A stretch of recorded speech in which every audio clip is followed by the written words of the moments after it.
नमस्कार दोस्तों, मैं मनीष कुमार और आपके अपने चैनल में आप लोगों का स्वागत है। और अभी आप लोगों को पता ही है, जो हरियाणा में नगर निकाय के चुनाव चल रहे हैं और उसी बीच में अभी हम समालखा आए हुए हैं और मेरे साथ जो राज्यसभा से सांसद हैं सुशील गुप्ता जी हैं और इस तरफ जो भरत सिंह छोक्कर हैं जो आम आदमी पार्टी के जो चेयरमैन पद के उम्मीदवार हैं। इससे पहले निर्दलीय भी तैयारी कर रहे थे। सबसे पहले हम जो गुप्ता जी हैं इनसे बातचीत कर लेते हैं। चुनाव की क्या कुछ तैयारियां चल रही है हरियाणा स्तर पर? सर नमस्कार। नमस्कार। अब बदलेगा हरियाणा रैली को अरविंद जी ने संबोधित किया 29 मई को और हरियाणा बदल रहा है। हरियाणा में चारों तरफ भ्रष्टाचार के खिलाफ मुहिम चल पड़ी है। आम आदमी पार्टी के 46 चेयरमैन जो अलग अलग निकायों से चुनाव लड़ रहे हैं, उनका दृढ़ संकल्प है कि हरियाणा में भ्रष्टाचार खत्म करेंगे। हरियाणा के नगरीय निकायों के अंदर जो लूट मची है, इस लूट को बंद करेंगे। जो लीडर और अफसर मिलके इस देश के माल को दीमक की तरह हजम कर रहे हैं, उस दीमक को जड़ से मिटाएंगे। झाड़ू चलाएंगे और हरियाणा को आगे बढ़ाएंगे। हरियाणा को शिक्षित करेंगे, स्वस्थ करेंगे, अच्छी सड़कें देंगे, बिजली देंगे, पानी देंगे, नाली बढ़िया बनाएंगे, सफाई व्यवस्था अच्छी करेंगे और नगरीय निकायों के माध्यम से हरियाणा को चमकाएंगे। अभी वो जो विपक्षी पार्टियां हैं वो भी ये कह रही है, जैसे ही पंजाब में आप लोगों की सत्ता आई है और उसके बाद सिद्धू मूसेवाला वाली बात कर ले, या जैसे जो बस्ताड़ा टोल पर 4 आतंकवादी यहाँ पर पकड़े गए थे, और मतलब ये बातें कही जा रही है लॉ एंड ऑर्डर नहीं मेंटेन कर पा रही है सरकार, जो पंजाब में मौजूदा सरकार जो अभी आम आदमी पार्टी की सरकार बनी है। देखिए, सिद्धू मूसेवाला जी की जो हत्या हुई, इस कायरतापूर्ण घटना की हम निंदा करते हैं।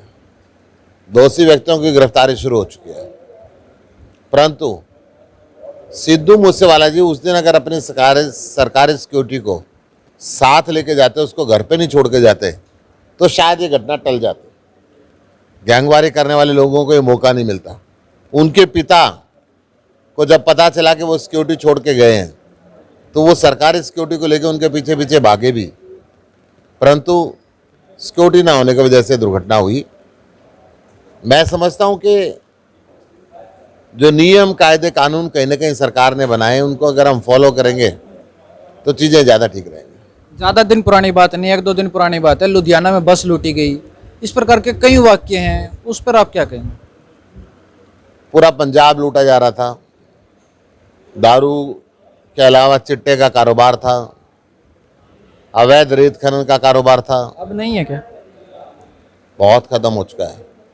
भ्रष्टाचार का कारोबार था, रोक लगी है। ये बात भी सही है कि जो बातें 55 साल के अंदर, आज़ादी से अब तक लेकर 75 साल में ये पार्टियां नहीं संभाल पाई। पत्रकारों की उम्मीद है कि 2 महीने में आम आदमी पार्टी सुधार देगी। मैं आपकी इस उम्मीद की तारीफ करता हूं। पूछने का काम है सर हमारा। मैं ये कह रहा हूं, आपके विश्वास पे हम खरा उतरेंगे और सब चीज़ों को सुधार देंगे। जैसे अब समालखा में आप यहाँ पर घूम रहे हो, कल भी आप पानीपत में थे, तो क्या लग रहा है यहाँ की जनता से भी आप इंटरेक्ट हुए होंगे, क्या आपका क्या नज़रिया है? मेरा नज़रिया ये है कि हरियाणा की जनता भ्रष्टाचार से परेशान हो चुकी है। यहाँ पे स्कूल नहीं है, कॉलेज नहीं है, हॉस्पिटल नहीं है, डिस्पेंसरी नहीं है, बिजली नहीं है, पानी नहीं है, रोजगार नहीं है, महिला की सुरक्षा नहीं है, गुंडा राज है। इन सब चीज़ों की व्यवस्थाओं को बदलने की ज़रूरत है और इसके लिए आम आदमी पार्टी की तरफ लोग जा रहे हैं। हर रोज़ ज्वाइनिंग हो रही है। आज भी ज्वाइनिंग हुई है, कल भी ज्वाइनिंग हुई थी, परसों भी ज्वाइनिंग हुई थी। अभी SYL के मुद्दे के ऊपर बात चल रही थी, तो वो पानी हरियाणा में भी जाना है, दिल्ली में भी जाना है। उस पानी को लेकर कुछ बातचीत चल रही हो, कुछ पहल की हो, पंजाब सरकार से ही वो पानी आना है? रहीमन पानी राखिए, बिन पानी सब सून, पानी गए ना उभरे, मोती मानस सून। पानी की ज़रूरत मनुष्य की आंखों के अंदर भी है, पानी की ज़रूरत हर प्रदेश को है। किसान को सबसे ज़्यादा, किसान को भी है और घर को भी है। हर प्रदेश को अपने हिस्से का पानी मिलना चाहिए, इसके अंदर कोई दो राय नहीं है। पानी पंजाब को भी चाहिए, पानी हरियाणा को भी चाहिए, पानी दिल्ली को भी चाहिए, पानी हिमाचल को भी चाहिए, पानी राजस्थान को भी चाहिए। 65% पानी अंतर्राष्ट्रीय संधि के अनुसार भारत का बेकार बह रहा है पाकिस्तान की तरफ। 75 साल के दौरान ही उस पानी को चैनलाइज नहीं कर पाए। आम आदमी पार्टी आ रही है, ये सारे काम करेगी। मतलब जब हरियाणा में आम आदमी पार्टी आएगी तब मिलेगा पानी या उससे पहले मिल जाएगा? मैं फिर वही कह रहा हूँ कि 75 साल में जो ये काम लोग नहीं कर पाए, आम आदमी पार्टी उन्हीं कामों को करने के लिए आई है। चाहे वो पानी का काम हो, चाहे वो स्कूल का काम है, चाहे हॉस्पिटल का काम हो, चाहे बिजली का काम हो, चाहे पानी का काम हो, चाहे रोजगार का काम हो, सारे मुद्दे अमल करेंगे। तो अभी जो भरत सिंह छोक्कर हैं पूर्व विधायक भी रह चुके हैं और अब चेयरमैन पद के उम्मीदवार हैं, उनसे भी बातचीत कर लेते हैं। सर नमस्कार। नमस्कार जी। पहले एमएलए रह लिए, अब चेयरमैन का चुनाव, ये डाउन कैसे, निचले स्तर पर कैसे? मैंने अपनी सोच की बात है, मैं इसको डाउन नहीं समझता। जैसे एमएलए रह लिया तो उसमें मेरा तजर्बा हुआ, मैंने महा ईमानदारी से काम किया, लेकिन नेताओं को ये हजम नहीं हुई। मैं सुशील गुप्ता जी जैसा नेता अपनी ज़िंदगी में ना देखा ना देख पाऊँ। इन्होंने स्पष्ट बात की, सच्चाई से ईमानदारी की, वो मुझे पसंद आई। ये ठीक करे हो, मेरा प्रोग्राम था लड़ने का कारण ये था। आपने तो पहले ही कह दिया था कि निर्दलीय तो मैं लड़ूंगा ही लड़ूंगा। लड़ना था, तैयारी थी। उसका रीज़न ये था कि भाई नेताओं ने टिकट काट दी, सिटी के एमएलए टिकट कटती है कभी, और जब पब्लिक मेरे साथ एक तरफी थी जब काट दी, उसके बाद मौका नहीं मिला, पार्टियों में ले गए, फिर मौका है तो पैसे मांगने लगे। मैंने कहा मैंने भ्रष्टाचार नहीं करनी नहीं। कौन सी पार्टी ने पैसे मांगे? सभी ने मांगे, कोई बची नहीं। नाम बता दो नाम फिर। अभी नहीं, मौके बताऊंगा कभी। सारा निचोड़ा आज ही दे दो, बच्चे क्या फिर बताने को हैं? तो वैसा मैं ये समझ रहा हूँ, इसको नगर पालिका लोग छोटा पद समझते हैं। ये एक ऐसा पद है, एमएलए एमपी से बेटर मानता हूँ। एमएलए एमपी के हाथ में नगर पैसा नहीं आता, चेक नहीं करता उसके हाथ से, चेयरमैन के हाथ से चेक करता है। ईमानदारी जब भी तो लग होगी जो हाथ में कुछ होगा। घर की मालिक पूंजी और लेडीज होती है, तभी तो उसके हाथ में होता है, तभी तो मालिक बनती है। हाथ में कुछ नहीं तो फिर मालिक आएगा। जब मेरे हाथ में आ जाएगा ना, सुशील गुप्ता जी की नेतृत्व में अरविंद केजरीवाल के पचिनों चलते हुए ऐसी ईमानदारी दिखाऊंगा, आप खुद कहते फिरोगे ईमानदारी। वाकई में कट्टर जी को मैं चैलेंज करूँगा। अभी छोटी बातें बड़ी हो जाएंगी कि अगर ईमानदारी देखनी तो संभाल के माओ। ये मेरा मकसद है, खाली पद नहीं मेरा मकसद है। अच्छा, कितने साल हो गए राजनीति में, आप खुद बताओ। ऐसा मैं 2000 में पार्षद बना था, 2000 से 5 से 9 तक एमएलए रहा था। उसके बाद नेताओं ने धक्के खिला दिए मेरे को। सुशील गुप्ता जी ने मेरे को संभाला है, मैं तो इनका जिंदगी भर एहसान बंद कौन कौन सी पार्टी अब तक ज्वाइन कर चुके हो आप? भाई पार्टी का मेरा मतलब नहीं था। देखो मैं इस बात से कहता हूँ, मैंने अपना प्रचार नहीं किया। मैं कांग्रेस ने टिकट काट दिया, मैं गया तो नहीं। अगर मेरे अच्छे से होती लड़ने की या कोई स्वार्थ होता तो मैं लड़ता ना, कोई एमएलए बैठ ही सकता। लेकिन मेरी माँ मरी तो ये नेता आया ही नहीं कांग्रेस के, मेरे को दर्द हुआ, जबकि मैं सबके दुख सुख में जाता हूँ। फिर चोटला था, आगे घर से ले गए, टिकट पक्की कर गए, फिर मस्ती करने लगे। मैंने कहा जी मुझे ये बातें पसंद नहीं, बोले टिकट लेने में मैं छोड़ दिया, सी टिकट इमरजेंसी है। फिर बीजेपी वाले ले गए, घोषणा कर दी, एक महीना घोषणा, किसी से पूछ लो। फिर कहते हैं भाई इतना हिसाब किताब बढ़िया करना पड़ेगा। माजी वो मेरे पास है नहीं। किस पार्टी ने कहा? अरे भाई जो लेगी उसी ने कहा, जिन्हें टिकट की घोषणा कर दी, फिर बोले टिकट नहीं, बोल दिया करो ना। बोले टिकट नहीं। बीजेपी में तो कहा था, अब वो है ना खुल करना। इनको पता है मेरी टिकट एक महीना घोषणा रही है। मैंने कहा टिकट बेचनी तो किसी और को पकड़ लो, सीट निकालनी तो भरत सिंह को पकड़ लो। तो उन्होंने फिर वही पकड़ लिया, फिर वो हार गया। मैंने राजकुमार सैनी जी की भी आपने टिकट उसको ना मैं इसलिए किया था, उसने मेरे को अध्यक्ष बनाया था, मान सम्मान दिया था। लेकिन मेरी एक पोजीशन थी, अगर मैं मेरे गांव का अकेला कैंडिडेट होता तो हमारा गांव 10,000 वोट हुआ है। मेजोरिटी मेरे साथ थी, हर गांव में मेरी टीम थी। लेकिन मेरे गांव में टिकट आ गई, बीजेपी ने चक्कर में टिकट दी थी, भरत सिंह को काटे, तो मैं क्यों, मेरी टिकट डिक्लेयर हो गई। फिर भाई साहब अगर गाँव में टकरा जाएंगे तो इतनी बड़ी मजबूत पार्टी नहीं थी वो। अब पार्टी में मजबूत में आया हूँ मैं। अब हम बिट्टू को विधायक बनाएंगे, चाहे कोई आ जाए मुकाबले में आने वाले सुशील गुप्ता जी का आशीर्वाद है। एक और बात सुनने में आ रही थी, जब हम आज जो आपकी जनता है, समालके की जनता, इनके बीच में बैठे थे, आपके ऊपर कोई जमीन को कब्जा लेकर भी कोई मामला दर्ज हुआ, तो वो क्या पूरा मामला है? वो कब्जा नहीं हुआ था भाई साहब, जो बोल रही है वो पूछ रहा है। जो बोल रहे ना उसको बोले, अगर मेरी बात में कमी निकाल दे, 500 गज का प्लाट 5 करोड़ का वो छोड़ दूंगा। ये तो भाई साहब पहले मैंने जज साहब को कहा था, मेरी कोठी के सामने प्लाट है और उसमें कोई कहते हैं मेरा है। मैंने कहा जज साहब जी मैं 30 साल से बैठे हूँ, ये कोठी कैसे बन गई फिर? उसके पास एक बाल भर भी कोई बात नहीं, अपना कब्जा उसने जो प्लाट था बनाया हुआ है। और बनाने के बाद वो आदमी भाषा, ये तो हिंदुस्तान में ये पहला केस है कि रजिस्ट्री पे अपना कब्जा करते हैं लोग किसी प्लाट पे। उसने प्लाट पर रजिस्ट्री पे तो बना लिया, उस रजिस्ट्री पे दूसरा कब्जा, ऐसा सुना कभी? ये तो मैं खुद मैंने LLB कर रखी थी, उस केस को मैं समझ गया, मैं उससे बच गए मार से। अब उसके बाद उन्हें लगा जब ये केस नहीं इज्जत बरी हो गए हो? नहीं, अरे सुन दो, कोर्ट केस है वो, तो प्लाट का तो मेरे काबू है मेरा। उन्होंने देखा प्लाट में काबू नहीं, आने नेताओं की जो दर्द था ना, उन्होंने कहता अगर ये चेयरमैन बन गया ना तुम्हारी फिर लोटनी खाओगे तुम सारे। तो उन्होंने फिर मेरे को औरत के केस में फंसा दिया। ये लेडीज के जी वो कहती है 7:30 बजे कहती है चक्कू मारा, कपड़े फाड़े, और वो 8:30 बजे गाड़ी में बैठ के जा रही है।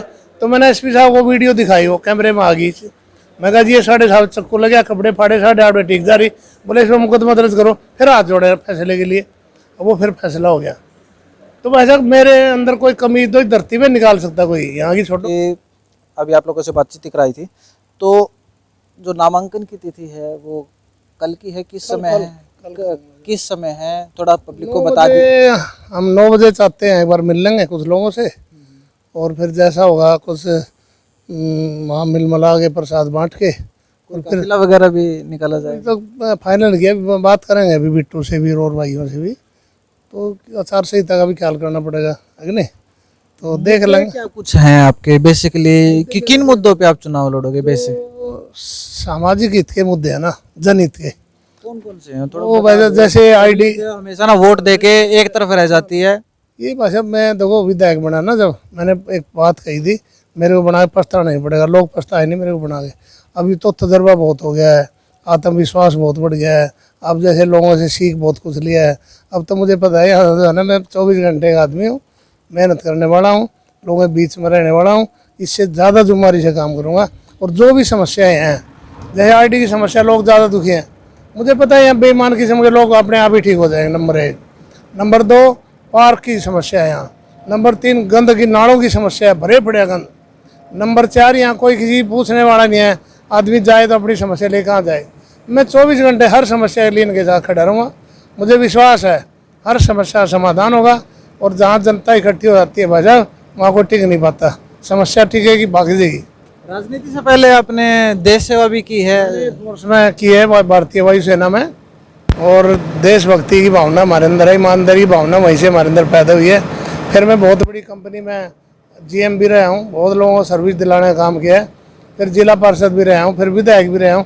तो ये जो सारा तजर्बा है, इस पद के लिए मैं क्यों इच्छुक हुआ लड़ने का, कि जो तजर्बा है, पता नहीं कल को MLA बने ना बने, इसमें तो मौका अगर मिल जाए तो यहाँ ग्रांट बहुत आती है।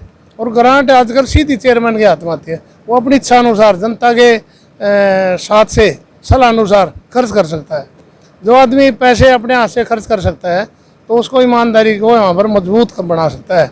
और भ्रष्टाचार नाम की चीज़ नहीं मिलेगी। मैं हरियाणा के अंदर एक इतिहास बना दूंगा कि समड़का नगर पालिका पहली नगर पालिका होगी जहाँ 1 रुपया कोई साबित नहीं कर पाया कोई खा गया। कहीं ऐसा तो नहीं हो कि जैसे और जो नेता होते हैं चुनाव में इसी प्रकार के वादे होते हैं, फिर जब आपकी बात ठीक करते हैं गोली देने जब तो जीतते हैं। लेकिन मैं तो विधायक बना, कोई नहीं रहा है, हमेशा ही विधायक बना था। मैंने 4-5 वादे किए थे कि 24 घंटे मिलो, कोई आओ, वो पूरा किया। लड़ाई झगड़े बैठ के निपटा, पंचायती राज वो पूरा किया। भाई बदमाश कोई घुसने नहीं दिया, रिश्वत चलने नहीं दी, दुख सुख में सब के गया। कौन 24 घंटे सुने, मैंने अपने वादे पूरे किए। अब भी जो मेरे वादे झूठा वादा ना करूँगा, मैं वैसे छोटे पद के लिए झूठ बोल गया हूँ, सच्चाई से उसका निर्वाह करूँगा और समस्या लोगों की दूर करूँगा। मेरा मकसद ये है। तो अभी जैसे जो सुशील गुप्ता जी हैं सांसद राज्यसभा से, उनसे बातचीत हुई, एक सर्वे में आपका नाम आया निकल के, तभी आपको जो आम आदमी पार्टी की तरफ से चेयरमैन पद का उम्मीदवार बना है। वैसे आप चुनाव की तो तैयारी पहले से ही कर रहे थे, तो अब जनता से भी पूछ ले हम सर्वे करके कि उन दिलों की धड़कन क्या कह रही है, किसके नाम पे वो मोहर लगाएगी। पूछो, ऐसा खूब पूछो। जनता बनाएगी तो इतिहास बनाऊंगा संभाल के, मेरी तमन्ना है। मेरी लड़ाई आखिरी मान लो है, अगर या तो जनता मुझे घर बिठा देगी या आसमान में चढ़ा देगी। मेरा तो एक ही हार पार है। इतने काम करूँगा, इतने ईमानदारी के साथ करूँगा, लोगों को इतनी सुख सुविधा दूंगा, इतना प्यार और मान सम्मान दूंगा कि लोग भूल जाएंगे सब नेता को। तो अभी आज से ही हम जो संभाल के जो 17 के 17 वार्ड हैं सभी में आज हम जाएंगे, आज से शुरू कर देंगे और लोगों की भी जो समस्याएं रही हैं 5 सालों की वो भी सुनेंगे और आगे किसको वो जो चेयरमैन पद का उम्मीदवार से वो चेयरमैन बनाएंगे, उसके बारे में हम लोगों की राय लेकर आप लोगों तक साझा करेंगे। और ये तो बकवास करने वाले इसलिए करते हैं। अब मैं सही जगह आ गया हूँ, गुप्ता जी के नेतृत्व में हम सही गाड़ी चलाएंगे। तो जैसे कि अभी हमारी बातचीत हुई है, तो अभी यहाँ पर जो हमारे साथ हैं, जो पानीपत के जो जिलाध्यक्ष हैं, उनसे भी अभी हम बातचीत कर लेते हैं। सर नमस्कार। नमस्कार। कैसे हो सर? बिल्कुल ठीक है। चुनाव को लेकर क्या कुछ? बिल्कुल पूरी तैयारी है और बड़े अच्छे मार्जिन से आम आदमी पार्टी जीतेगी, क्योंकि आम आदमी पार्टी व्यवस्था परिवर्तन करने के लिए लगी हुई है। जात पात का इलेक्शन नहीं लड़ रही है। मेरा यहाँ जब मैंने इसके लिए डिक्लेयर करवा टिकट, तो लोगों ने कहा भाई गुजरों की तो वोट नहीं है, मगर हम जाति के आधार पर नहीं। आज पब्लिक में तो हमें भी यही बातें कह रहे थे कि भाई हम जाति के आधार पर नहीं, हम सर्वे के आधार पर लड़ रहे हैं। सर्वे में भाई भरत सिंह छोकर जो एक्स एमएलए हैं, उनका बहुत बढ़िया सर्वे रहा है, एक ईमानदार छवि के रहे हैं। तो उसी बदौलत से हमने इनका नाम प्रपोज करके ऊपर भेजा और वहाँ से इनको ज्वाइनिंग कराई कल पानीपत के अंदर, और रात को इनका चेयरमैन का ticket. Door to door campaigning चल रही है? डोर टू डोर अब चलेगी, उसके बाद बड़े जोर से चलेगी। घर घर जाएंगे और वोट मांगेंगे और जिताएंगे। जो मौजूदा सरकार है भाजपा, वो भी पूरा अपना तंत्र मंत्र सब कुछ लगाएगी। वो तो लगाती है, सरकार है वो तो हर जगह हमारे टैकल करोगे? वो देखो, हमने काम करना है, उनने रोड़े अटकाने हैं। हमारा काम रोड़ा अटकाना नहीं है, हमारा काम रास्ता रोकना नहीं, हमारा रास्ता चलाना है, रास्ता खोलना है और बढ़िया आदमियों को लेकर आना है, तभी देश का भला हो सकता है। गुप्ता जी से भी यही क्वेश्चन किया था, आपसे भी यही क्वेश्चन कर रहा हूँ। जैसे ही पंजाब में सरकार बनी, उसके बाद अव्यवस्थाएं काफ़ी ज़्यादा हो गई। जैसे बस्ताड़ा टोल पर 4 आतंकवादी पकड़े गए, उसके बाद सिद्धू मूसेवाला जी, उसके बाद लुधियाना में एक बस को लूट लिया गया। क्या ये मतलब समस्या कहाँ आ रही है? कानून व्यवस्था को संभाल नहीं पा रहे हैं। और आज जब सिद्धू मूसेवाला के गाँव में गए, जो पंजाब के जो सीएम है भगवंत मान जी, तो पूरे के पूरे गांव को छावनी में तब्दील कर दिया। ऐसा मतलब कोई डर था, कोई भय था गांव वालों से? देखो, गांव में ही तब छावनी का तब्दील करना एक सोचने वाली बात है। देखो, उन्हीं का सीएम उन्हीं के पास ही जा रहा है। ऐसा है, 70 साल से रात दूसरे कर रहे थे, अब उनको सहन करना बड़ा मुश्किल है। इस करके वो बड़ा दर्द है उन लोगों के अंदर, वो ज़्यादा के ज़्यादा रोड़े अटकाने की कोशिश करते हैं। परंतु एक ईमानदार सरकार है, भगवत मान बिल्कुल साफ सुथरी छवि का आदमी है, और ये सरकार इतनी गजब की चलेगी। पंजाब को देख के ही सारे देश में एक तरफा राज होगा आम आदमी पार्टी। तो अगली बार हरियाणा में आम आदमी पार्टी बिल्कुल आएगी, 100% आएगी। तो अब ये देखने वाली बात होगी कि इस चीज का रिजल्ट क्या निकलेगा और इस चीज पर बातचीत क्या कुछ होगी। और अभी हम पल पल के अपडेट्स के लिए जुड़ रहे हैं। मनीष कुमार, पानीपत से।